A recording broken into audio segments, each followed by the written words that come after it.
watching Where Are They Now with your host, Dianne Hart. Now here's Dianne. Good evening. Welcome to Where Are They Now? And this evening I have the pleasure of interviewing a songwriter, record producer, lead guitarist, keyboardist, drums. He says he doesn't really play, but I bet he can. A bad man, Mr. Stevie J. How are you this evening? I'm well. How are you, Dianne? I'm great.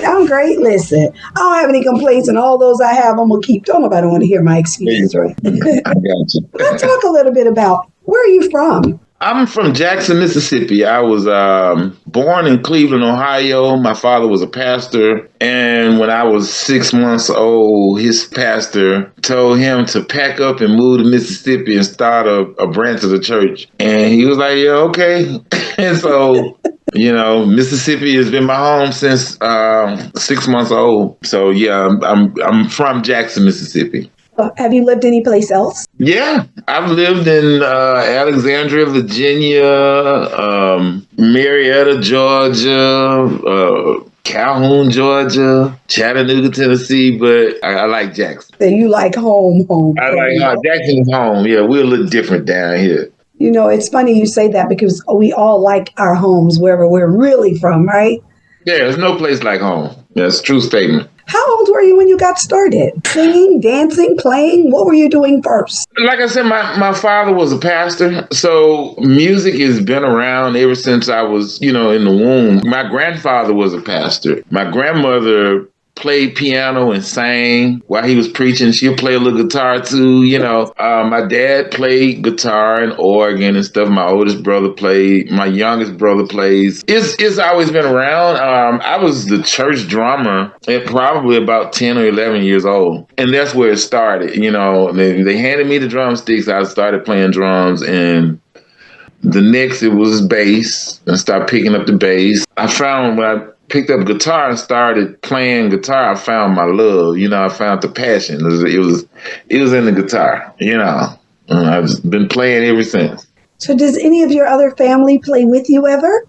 No, because my brothers are pastors, and I sing the blues. Right. But every now and then I was able to get my baby brother to play on a couple of the gospel songs that I have on a couple of older projects. Right. There's one song, I think, on the first album where I have my brother and my nephew playing. It was a tribute to my father. I have both of them playing on it. All the gospel stuff, they'll play with me. I'm sure that's pretty neat, though, to have them playing with you. Yeah, it is. I had to, when I first started, throughout the 90s, I was a gospel musician. And I played with the Williams Brothers, Christian Airs, Jackson Southern Airs, did shows with the Mighty Clouds of Joy, shows with Shirley Caesar, And so, by my people being church people, they was all right with that, But when I switched over and started doing the blues scene, my first blues gig was Bobby Rush. And my mother was like, Lord have mercy. I had to put gospel songs on my project so that my mother could hear me sing something, they wasn't using me singing. I was just a guitar player. So I could say, well, Mom, I'm doing my own thing now. All those songs that was playing around here, she wasn't listening to them. People talk about them songs. She was like, I don't know that. I ain't heard that. I ain't listening to that mix. So I had to put the gospel song on the album so she could hear something, because she wasn't listening to them. That is too funny. I'm going to be interviewing Bobby in the next couple of weeks. I've been talking to him quite a bit. Awesome guy. He a lot of history, man. He has a lot of history. Yeah, I look forward to our interview. I can't wait to get an opportunity to talk with him. He's doing a movie right now, so he's really busy. Yeah. Gotcha. Yeah, he's a walking history book. Yeah, I'm looking forward to it. Who influenced you in the rhythm and blues and soul that made you want to just switch over to R&B and soul? Benjamin Franklin, Andrew Jackson. You say Benjamin? I was like, Benjamin and Andrew. No, what happened was, it was 2000, 2001. I had my first son. My son was my firstborn in 2000. And my daughter, she was born in 2001. They were back to back. And I mean, I just couldn't really make things happen when it was, just me, or a few years back, it was a different situation. Life was different. You know what I'm saying? Look, I got children now. I can't just keep putting all this time into this if, it's not going to be paying. So we never could make an agreement on monies. What they were offering, I was just like, nah, y'all got to do better than that, man. We just could never find any common ground. And I remember the last show I walked out, we were on the tour bus. I got my stuff. I said, gentlemen, it's been real. I've had a blast with y'all for these 8 years, but I got to do something different. I ain't making no money here. I can't do this like this. I got a family now. For a minute, I was just trying to figure out what my next move was going to be. I just didn't want to keep wasting my time in a place where I knew, I'd have been here already. So seeing the same old people, the same old shows, same old promoters. So like, really, I'm going to need to see something, happen in my pocket better, or I'm going to have to do something different. And so for a minute, I was working at a gas station. I was the teller, give me 20 on number 6. That was that guy, you know what I'm saying? That's all right. And I had moved with my ex-wife. She's from North Mississippi. So we had moved up there. And I got a call from a friend of mine and told me to come to Jackson. He wanted to talk to me and wanted me to go meet Bobby Rush. Huh? And I was like, he said, Bobby looking for a guitar player. I told him about you, man. He want to talk to you. I was like, man, don't be lying to me. Don't have me driving to Jackson and you jackballing, Yeah. And he was like, no, I'm serious. He wanted to meet with you. I said, well, set it up. So he set up the meeting and he took me to Bobby's house. And Bobby said, man, I heard you was a guitar player. He put the guitar in my hand and said, play something for me. I played something. He like, yeah, you don't really know no blues, but you can play. I said, okay. All right. He gave me a cassette tape because CDs weren't just popular, like that. He gave me a cassette tape and he was like, this is my show. I'm going to be fair to you and be fair to myself. I ain't going to ask you to come out this weekend, but I'm going to give you till next weekend and we're going to see what we got. I was like, okay. Next weekend, I went out with him. That turned into like 5 or 6 years. And then one weekend, yeah. We never stopped rolling. We was not going. I did a lot of his albums. Night Fishing, that's me playing guitar on. Undercover Lover, yeah, so many. He did that whole Undercover Lover album. Then he did the Folk Funk album I played bass on. And then the Live at Ground Zero, I'm the featured guitarist on his Live at Ground Zero album. So we ended up having a lot of recording time. We were recording songs that he hadn't even put out. He's probably got about 30 or 40 songs he's sitting on that we recorded that he hadn't even put out yet. He hadn't even released. He's sitting on them, so we got a lot of recording time in, and that I started working with Harrison Calloway on the Bobby Rush project. Mm-hmm. And then Harrison liked my playing so much that he started getting me into the Malico recording sessions. So then I started recording with Denise LaSalle and Shirley Brown and Mel Waiters and all those people that was coming through his hands. He was putting me on guitar, you know what I mean? So it just kind of opened up a lot of doors. It just started flourishing doors, So Benjamin started showing up. Yeah. And then I saw more Benjamin and Andrew. You know what I'm saying? They're the Hamiltons. That's what I've been looking for. Yeah. That is so unique. So you just continue to play. Are you doing tours now? Or are you on some particular project? What are you doing right now? I have a bunch of things going on. I just got back in November from a European tour that was a 120 days corporate gig tour throughout Europe. It was like a rock type deal. So it was a lot of fun. It was one of my first times doing rock, that heavy, other than just a couple songs here. This was like sets of rock music. 80s rock, 70s rock, you know what I mean?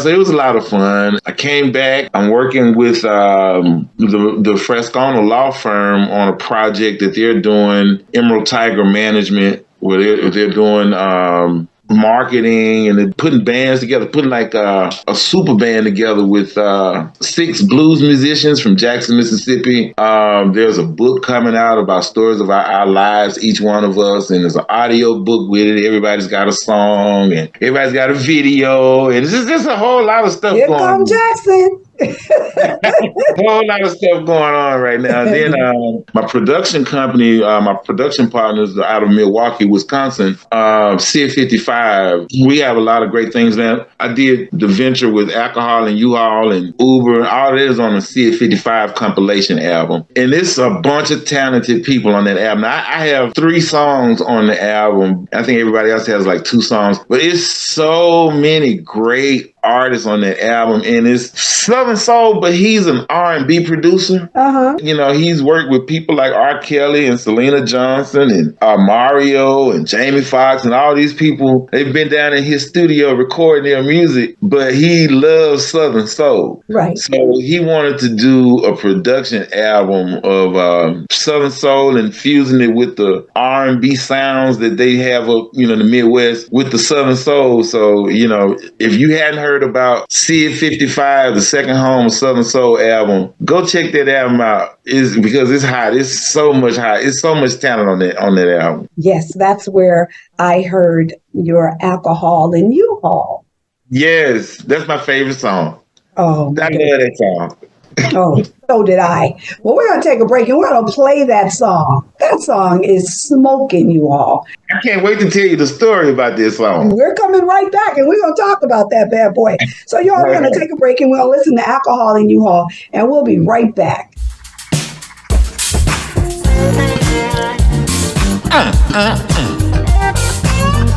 Got a story to tell you. How that no good woman, she did me wrong. Oh, she did me wrong, yeah. Listen, she packed my shit, told me to move on. Said as far as she was concerned, I could stay gone. Y'all, I stood there with tears in my eyes, asking my baby why, oh why. She took my dirty drawers. All the woman really left me on was alcohol and an empty U-Haul. Alcohol and an empty U-Haul. The pain is hurt, I'm crying inside, but I will not give her my pride.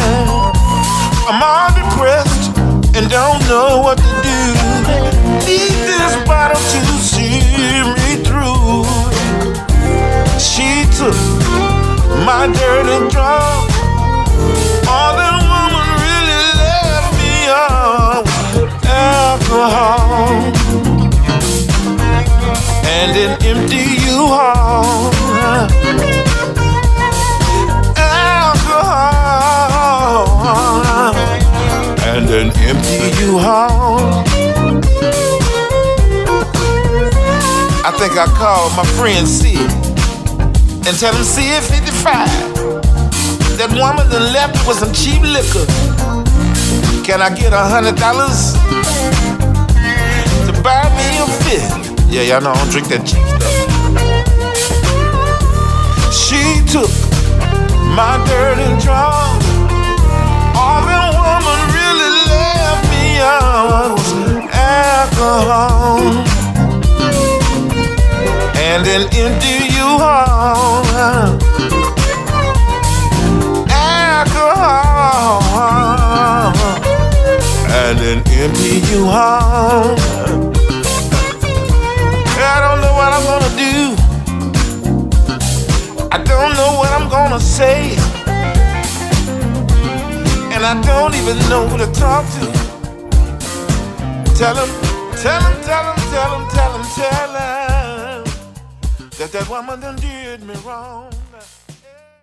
Welcome back to Where Are They Now? I'm your host, Dianne Hart, and tonight my special guest is Mr. Stevie J. What a bad jam. Let's talk about what inspired that song.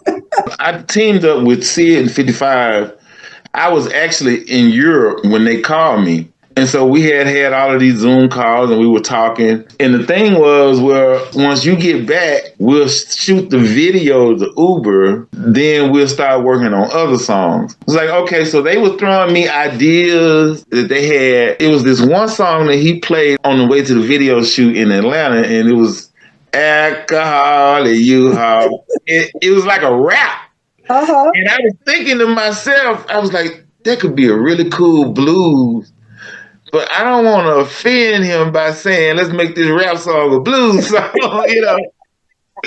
And so I could just listen to a few more songs. But the Alcohol and U-Haul was in my head. Uh-huh. And okay, we recorded the video, we shot the video, got all the scenes in Atlanta, and then the next week or so, I went to Milwaukee to record and write and work on some songs. And so we was listening to track, and then this Alcohol and U-Haul came up again. I said, now, that would be a bad blues. And they said, well, let's do it. Let's write it. I was, okay. And so, so we found the beat that we wanted to kind of mess with and, doctor up. And then I got the bass and the guitar. I got the guitar, and I had called a bass player over. And we just started recording, and it just came together. And I went in the studio, and the only thing I had was the first line. She packed my stuff and told me to move on. Said as far as she was concerned, I could stay gone.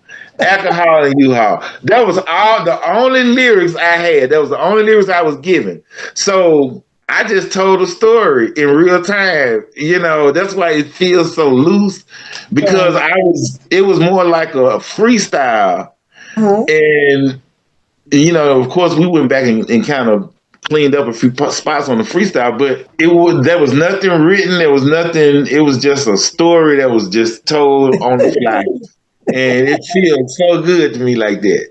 You were like, yeah, I can think about this. Yeah, that could happen to you. Nothing. I got nothing left.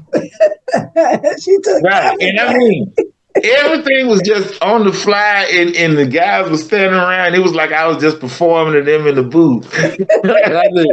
Tyrone Davis said, tell him. They was just, I could see them through the glass like, yeah, man.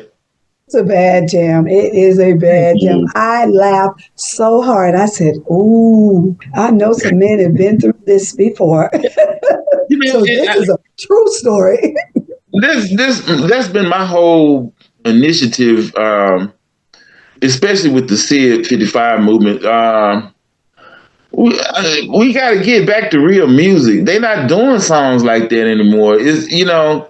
They're starting to copy, paste, and sample all of the soul out of the music.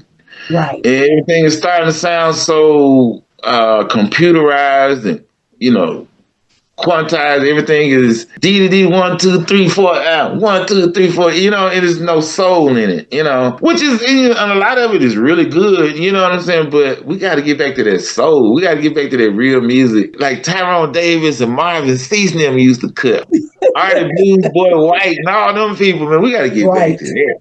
That's where the good stuff is. I know. That's what the real music is. That's the real music. That's the real one. Yeah, the real, man. We got to get back to that. Because the music tells a story. And most of the time, if it wasn't your story, it was somebody's. It was somebody's story. And you can feel the song. Exactly. Yeah, you can literally feel the music. No question about it. Exactly. They painted that picture. Right. That's exactly right.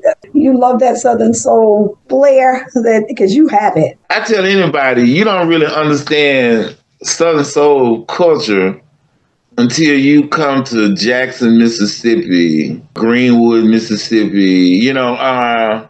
Jackson, Mississippi has 4 radio stations that play blues and Southern soul all day long. Oh, yeah. 4 of them.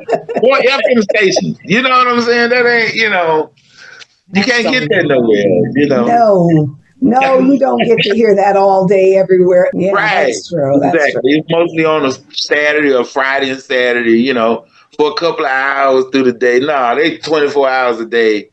Soul and blues. 4 different stations. You just go between our four. Which is what we need to hear more of. But you know what I've noticed? That some young people are beginning to sing some Southern soul. Oh yes, it's a movement. It's a movement of younger artists coming in, and they bringing younger fans. And I mean, it's crazy strong. They are packing out venues, and promoters are late on the names, and like they got a packed house. Who is these people? Never heard of them. Right. It's a new day. It's a new day. It's about time though, and I think part of our culture and why the children have just kind of lost their way is because our music lost its way. Yeah. And that's all they were hearing, and for some reason they seem to think they can emulate what they're hearing, and they're going out doing some of that stuff. I'm happy to see our music changing. Me too. Music has the power to almost program people if it's released the right way. And they put dollars behind this stuff, so they know what they be doing. They target, certain people with certain songs, certain sounds, certain ideas. You know what I'm saying? It's not a coincidence that Sexy Red got all these little girls bragging about having chlamydia. Right. That's another story, though. That's another topic. But no, and I'm grateful, though, that you're talking about it, because this is real, and that's what we want people to understand, how serious it is that our music can influence our children, and how important it is that we as adults, especially you all in the entertainment business, help them to understand that, look, man, you can still make money, and you don't have to say and do all of that, all the bad names that you call all the girls. You can have respect for them and still get paid. Shift the perception. Right. The other folk happy that we're doing that. They like it, so they don't mind putting money behind it. They don't mind paying it. That's what they want you to do. Absolutely, that's what they'd like you to do. So now, are you going to be going anywhere soon? Are you going to be in Vegas in May? They got a Southern Soul and Rhythm and Blues. I have to look on the calendar. I've been working. I don't know if it's May. I know we're doing Chicago in June, Chicago Blues Fest. I've been working with Nick Marquis. He's the lead singer of the PC band. They had the big song that If You Don't Want to Turn Her Loose, I'll Take Her Home with Me. He wrote that song, and he sang that song. But now he's a solo artist. And so, I had a chance to play with the PC band. I didn't even know about them until I sat in with them about a year or so ago. And from that night, he and I just had this great chemistry, And so when he was doing his solo thing, he was like, bro, I need a guitar player. I was like, let's go. I've been back on the circuit working with him while we're getting everything ready for the new album and the book and the audio book, So while we're doing that and everything is simmering, I just signed with a new management company, new entertainment lawyers involved now. So I'm just doing some circuit work, hanging out and, because the everything's about to change. I won't be taking any shows anymore. It'll be all going through them. So while we're in this phase right now, from now until June, I'm just kind of hanging out. I can't go out of the country. I can't do any of my corporate gigs. So I'm just around here hanging out, recording and gigging, just having a grand old time, man. Because that was my next question. Where are you going to be playing in the very near future? But now that you can't really do a whole bunch of stuff because you got to wait until it's all worked out, all the legalities are done. And as far as Stevie J Blues, the next show as of right now is Chicago Blues Fest, June 8th. Okay. And from there, and then everything else with them starts.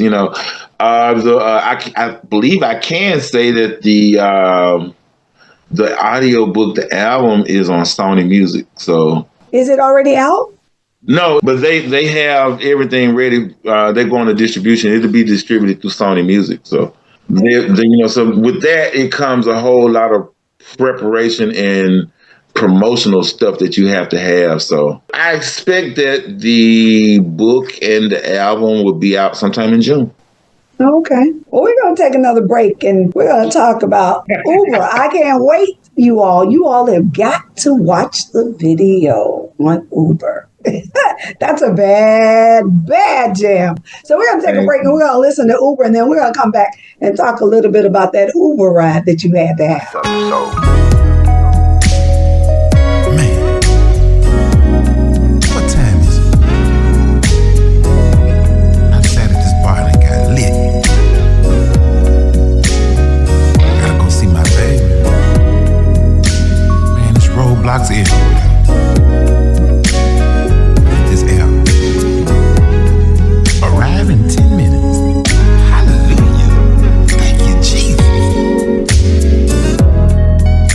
Y'all, I know my woman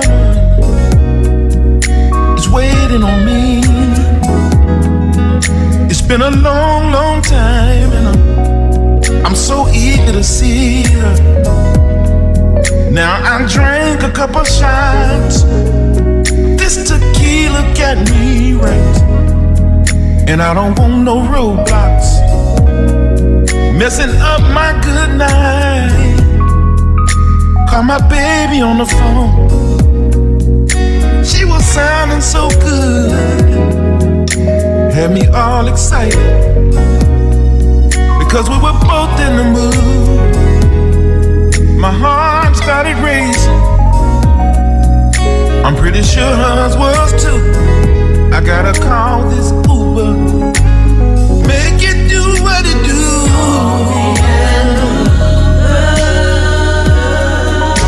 To get to my baby.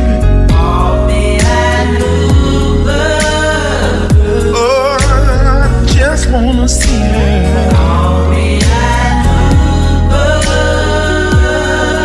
Y'all, I'm not gonna drink and drive. I gotta get there on time. I picked up the phone and ordered my ride. Arrive in 10 minutes, please be on time. My woman is waiting, sitting on the couch. This here is urgent, don't cancel me out. My destination's no stops to her house. I'll tip you real good if you give me there now. Give me there now, I need her, and I can't wait to see her.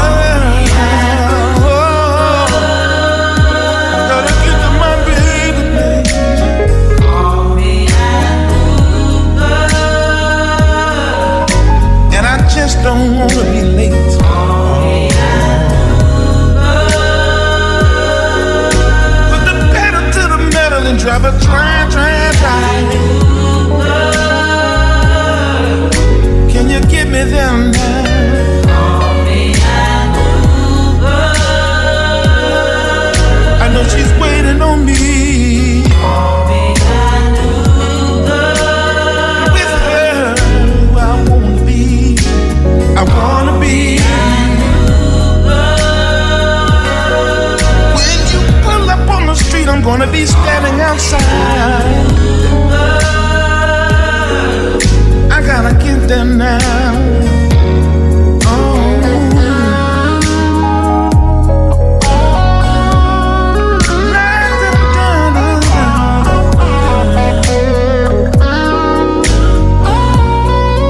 Baby, can you please open the door, babe? I'm outside.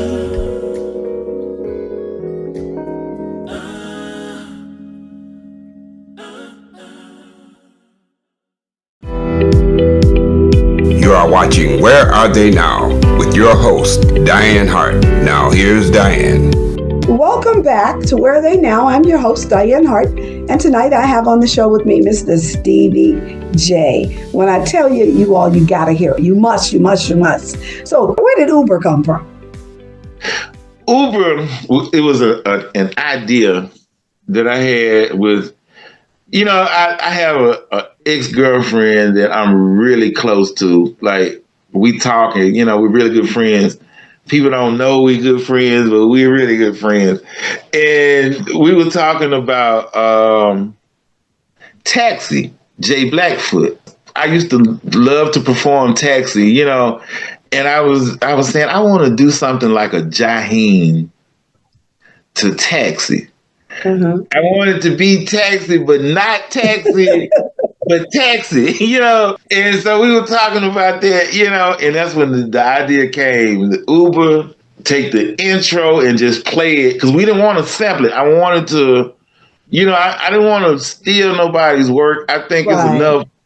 If you're a musician, you're not crazy about sampling nobody's stuff. You just play it yourself. You may want to play it differently, Right. I didn't want to sample anything. I wanted it to be real music, but I wanted it to be that, but not that. Like, Right. I didn't want to say that, okay, we stole Taxi or, so, but I did want to kind of put you in the mind of it, Right. So I took a line from the intro and I made it my hook line, but I just played it on guitar, Yes, you did.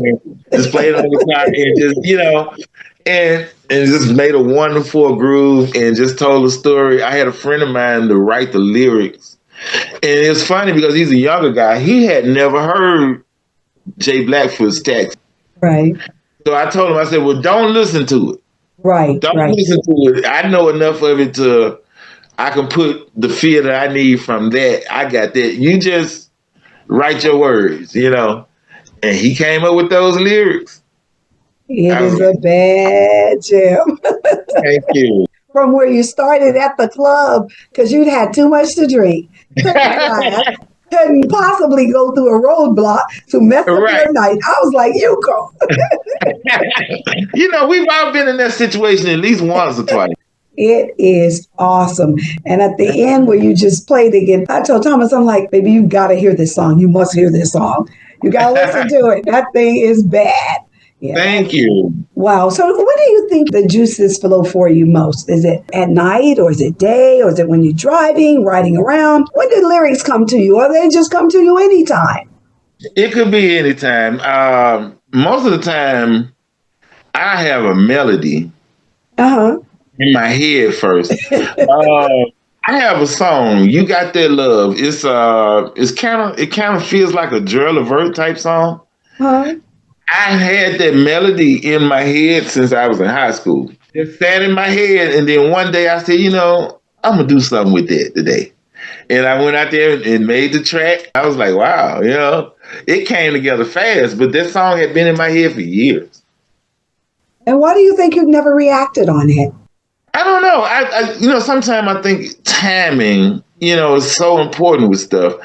I just started recording and producing my own stuff during COVID. Oh, okay. 2020, Right.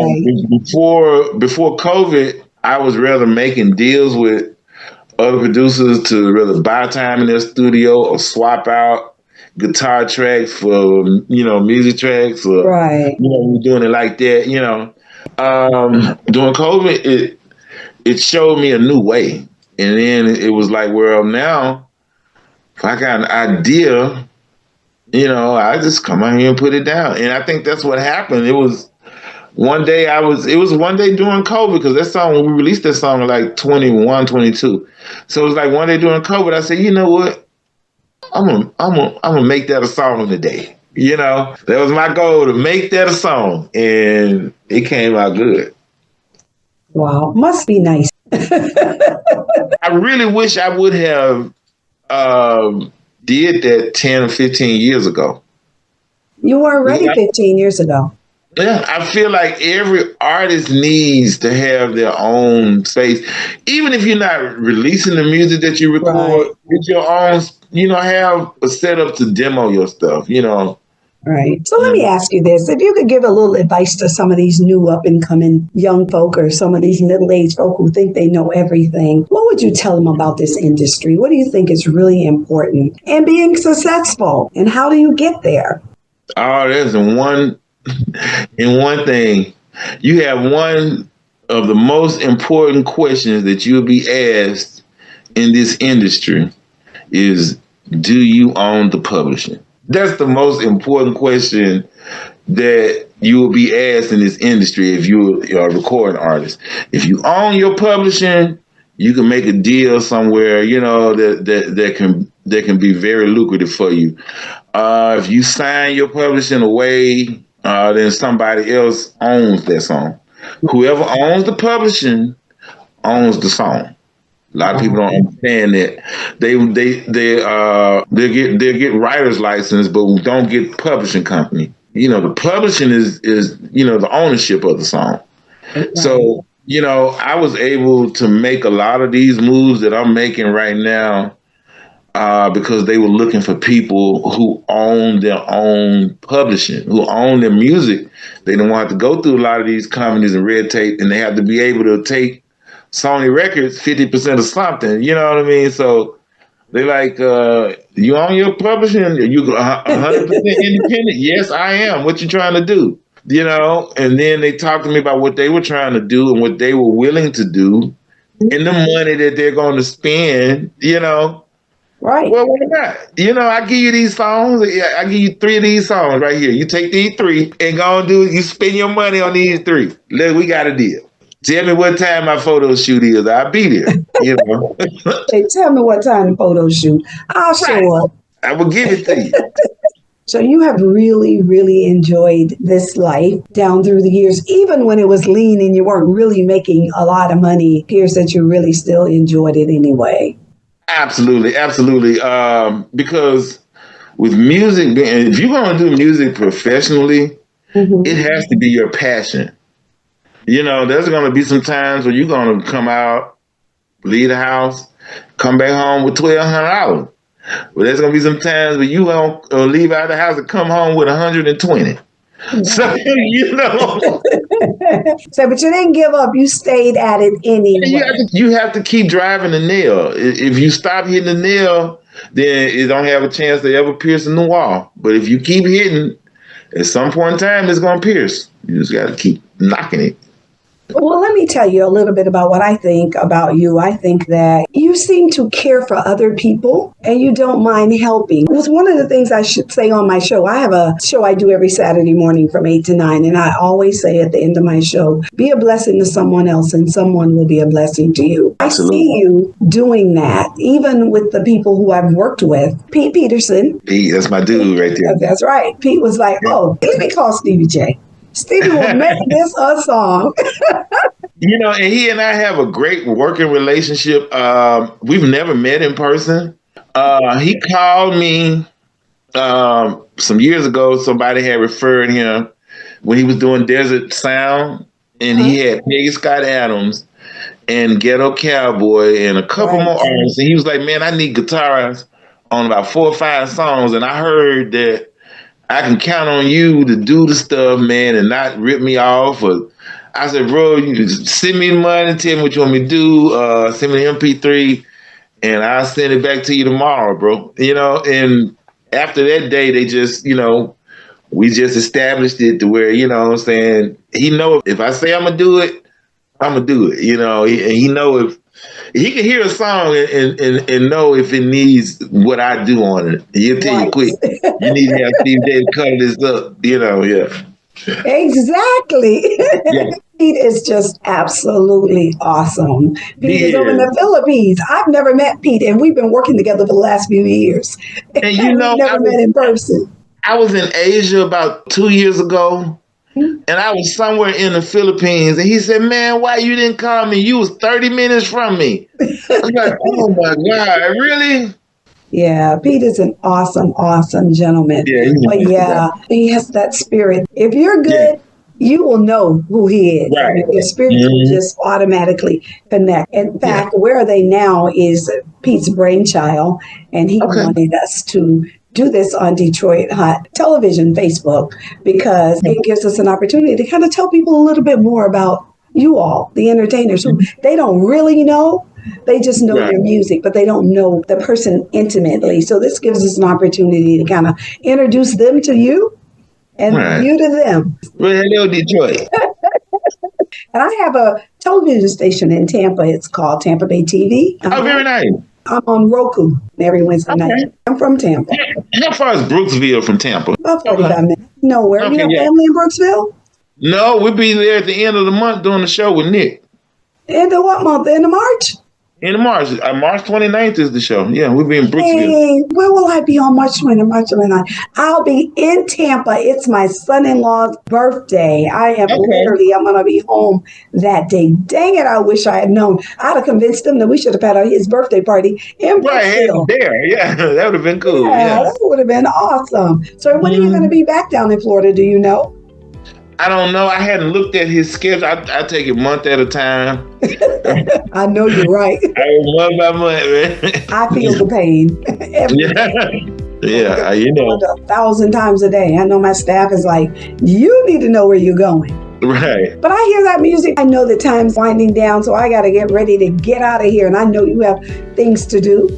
But I just want to thank you for allowing me this opportunity to interview you. It has just been phenomenal. Well, thank you for having me. Absolutely. I can't wait to see you in person. Yeah. Absolutely. Yeah. Looking forward to it. Yeah, I'm looking forward to it. Listen, you can watch me on Where Are They Now every Thursday night at 7 o'clock on Detroit Hot TV. Also, please be sure to listen to Detroit Hot Radio. You'll hear your song playing. I promise you that. You will hear your music on Detroit Hot Radio. Detroit Hot Radio. That's right. Send me the info and I'll send you guys a drop or something. Okay, I'll have Thomas to do that. Please. Also, you can watch me on Wednesday nights on The Opening Statement on Tampa Bay TV at 7 p.m. on the Lit TV network on Roku. Don't forget, go to my YouTube page. It's @Dianne Hart 2126. Like and subscribe, hit the bell so every time I put up a new video, you'll get a notice. So thank you so much, Mr. Stevie J. Thank you, Miss Dianne. You are welcome. So good night and bye-bye.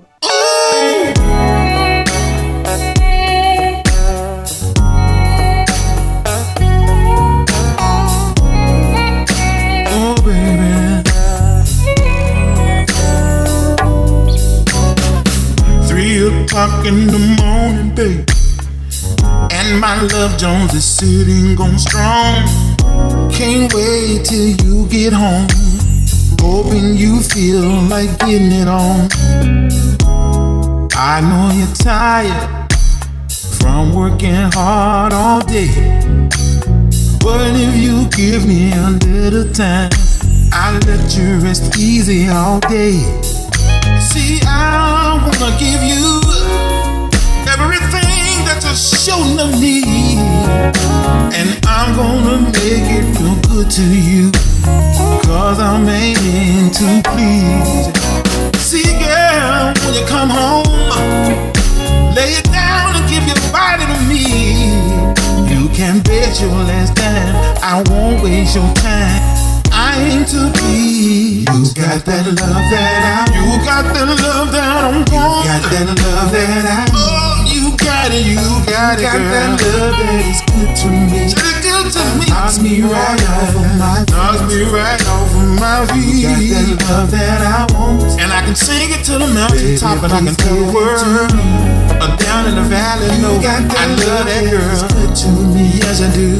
Knocks me right off of my feet. Baby, you got that love that I need. Call your job right now and tell them that you won't be in. Tell them you're in bed with your man. He's trying to get in. Or tell your boss man that you might have to take a couple vacation days. Time to be booed up. Oh girl, it's time to play. See, I wanna give you everything that you sure enough need. You can bet your last dime I won't waste your time. I aim to please. Girl, when you get home, lay it down and bring your body to me, and I won't waste your time. Oh, nah, not I aim to please. You got that love that you got it, you got that love that I need. Oh yeah, you got that love that is good to me. Knocks me right off of my feet. Knocks me right off of my feet. You got that love that I want. I wanna tell the world that I love that girl. Give it to me, baby, just give it to me. You got that love that is good. You got that love that knocks me right off of my feet. Baby, you got that love that I need. I don't know what it is, but it's something about your eyes that every time I look into your eyes, I wanna scream out loud and shout it to the mountaintop that I love this woman. Ooh, baby. Oh, oh, oh.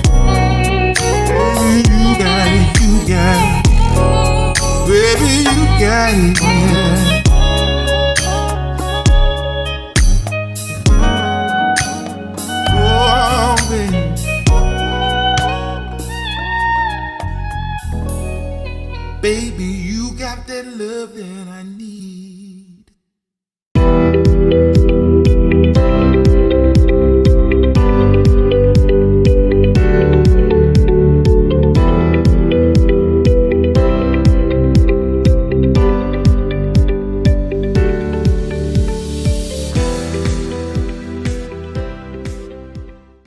Detroit Hot Television on the cutting edge of urban internet TV. It's a new day for Detroit radio. It's internet radio. Make sure you're streaming in your car. Detroit's digital radio station for a new generation. DetroitHotRadio.com. Terrestrial radio can't do what we do because we are setting a new standard in Detroit. The best Detroit artists are here, along with all your national favorites. The most music 24/7 by all your local favorites, like Anita Baker, Michael Henderson, Kim, So how did you find your way back in and the Dramatics. If they're from Detroit, they're heard here. This is where Detroit turns for R&B from yesterday and today. 24 karat magic in the air. Detroit Hot Radio. Hi, this is Dianne Hart. Be sure to catch my shows as we interview politicians and special guests on Wednesdays at 7 p.m. on The Opening Statement, the Lit TV network on Roku. Also, watch Where Are They Now as I interview entertainers of yesterday and today at 7:30 p.m. Detroit Hot TV on Facebook. Thank you.